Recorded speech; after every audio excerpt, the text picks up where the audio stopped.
వెళ్ళి మీ అమ్మని అడిగమ్మా, నాకు చాలా పని ఉంది. అమ్మా అమ్మా, నాకు కథ చెప్పమని నాన్న చెప్పమంటే చెప్పట్లేదు. అవునా, ఏదో పని ఉందన్నాడా? అవునమ్మా. నాకు తెలుసు, ఎప్పుడు ఇంతే.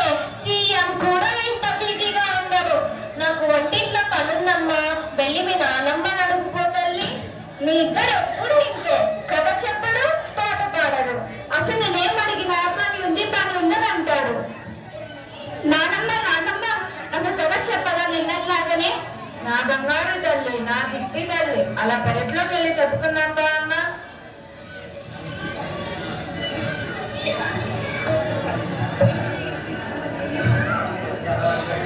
ఏంటి ఏదో పాచిపోయిన వాసన వస్తుంది? ఏం లేదండి, నేను మిగిలిపోయిన ఉప్మా ఉంటే పడేయడానికి వెళ్తున్నా. అంత ఎక్కువగా ఏమో చేశారు? మీకోసమే, దీన్ని పలుస్తారని. దీని పేరు ప్రభావతి. కోపం చాలా అతి, అస్సలు లేదు మతి. ఇది చాలా పెద్ద కోతి. మీకు తగులుంది మోతి. అబ్బో, అయినా ఇంత చేసి పడేసే బదులు ఆ ముసలిదానికి పెడితే పోలా? అత్తయ్యా, ఓ అత్తయ్యా, మీకోసం ఉప్మా చేశాను, తినండి. అమ్మా ప్రభా, ఇది పాచిపోయిందమ్మా, తినలేను. పాచిపోయిందా? నీకోసమని వేడి వేడిగా జీడిపప్పులు వేసుకొని తెమ్మంటావా? పాచిపోయిందంట, పాచిపోయింది. అయినా ఈ వయసులో అంతంత తిని ఒలింపిక్స్ కి వెళ్ళి వెయిట్ లిఫ్టింగ్ చేయాలా ఏంటి? సిగ్గు లేకపోతే సరే, చిచ్చి. పెట్టింది తిను, లేదంటే ఒక మూల పడండు.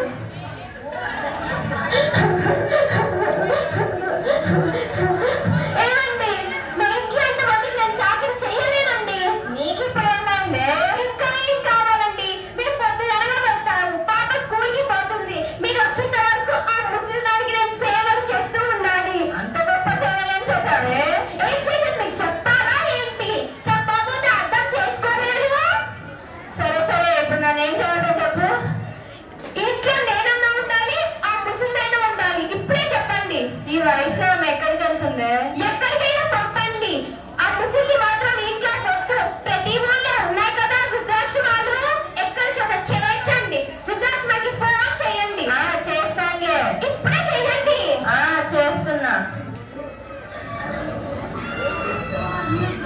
హలో, ప్రొద్దుటూరు వృద్ధాశ్రమా అండి?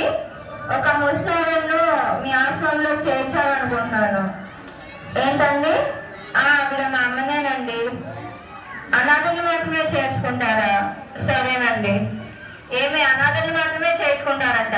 అనాథ అని చెప్పండి, వేరే ఊరికి చేయండి. చేస్తున్నా. హలో, కడప వృద్ధాశ్రమా అండి?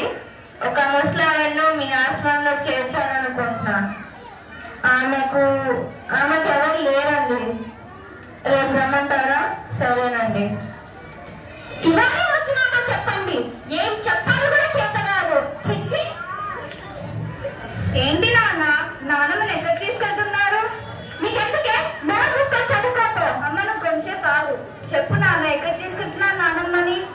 ఏం లేదమ్మా, నాన్నమ్మకు వయసు ఎక్కువ అయిపోతుందిగా, ఇంట్లో సరిగా చూసుకోలేకపోతున్నామని ఆశ్రమంలో చేర్పిద్దామని ఫోన్ చేస్తున్నా. అవునా? అయితేనమ్మా నాకు కూడా ఇవ్వు నాన్న. మీరు ముస్లిం అయ్యాక మిమ్మల్ని కూడా అక్కడికి పంపిస్తా.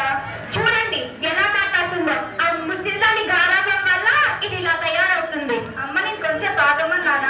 ఇందాక పాచిపోయే తిండి మా నాన్నకు పెట్టావే, అదైతే నువ్వు తినొచ్చు కదా, లేకపోతే నాన్నకు పెట్టచ్చు కదా, అదే నాకు ఇవ్వచ్చు కదా.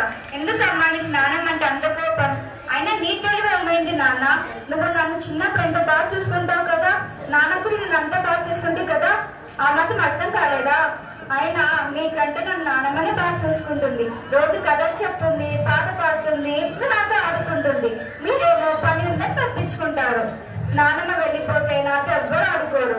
అందుకే నన్ను కూడా నాన్నమ్మతో పాటు పంపించండి. అప్పుడు మీ ఇద్దరే హ్యాపీగా ఉంటారు. అంత పెద్ద పెద్ద మాటని మమ్మల్ని బాధ పెట్టకు తల్లి. మరి నాన్నమ్మ బాధపడదా అమ్మా? నా తప్పు తెలుసుకున్నాను తల్లి, క్షమించు. నన్ను కాదు, నాన్నమ్మ దగ్గరికి వెళ్ళి ఆమె కాళ్ళ మీద పడి క్షమించమని అడగండి.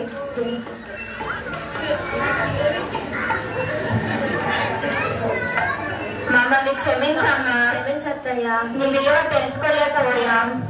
వెరీ గుడ్, ఇంకా లేవండి, క్షమించింది. ఎందుకంటే మా ముసిల్ది బంగారు కొండ. Really, it's a very good message to each and everyone. Nowadays, we are seeing these kind of situations in our present society. By this message, from now onwards, we have to take care of our grandparents.